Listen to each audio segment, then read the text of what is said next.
আমরা আজকে ইংরাজিতে ডাউনের ব্যবহার শিখব। ডাউন মানে উঁচু অবস্থান থেকে নিম্ন বা নিচু অবস্থান বোঝাতে। যেমন his health broke down for hard work, অর্থাৎ হার্ড ওয়ার্ক মানে কঠিন পরিশ্রম, অর্থাৎ তার স্বাস্থ্য ভেঙে পড়ল ফর হার্ড ওয়ার্ক, কঠিন পরিশ্রমের জন্য। অর্থাৎ স্বাস্থ্যটা যে অবস্থায় ছিল সেই অবস্থা থেকে নিম্ন অবস্থান বোঝাতে আর কি। দ্য সান ওয়েন্ট ডাউন, সূর্য অস্ত গেল। প্লিজ সিট ডাউন, দয়া করে বসে পড়ো।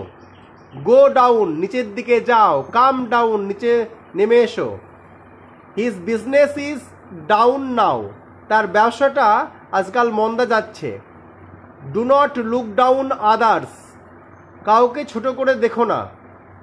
হিজ বিজনেস মে ফল ডাউন সামটাইমস, সামটাইমস মানে কোনো কোনো সময় তার ব্যবসাটা মন্দা যায়, অর্থাৎ ব্যবসাটা খারাপ যায়, ডাউন বোঝাতে। Try to cut down your budget, এখানে কাট ডাউন মানে কমানো অর্থে। Try to cut down your budget মানে তোমার বাজেটটা কমানোর চেষ্টা করো। Our car broke down, our car মানে এখানে ব্রোক ডাউন মানে খারাপ হয়ে যাওয়া অর্থে বোঝানো হয়েছে, বিকল হয়ে যাওয়া অর্থে বোঝানো হয়েছে।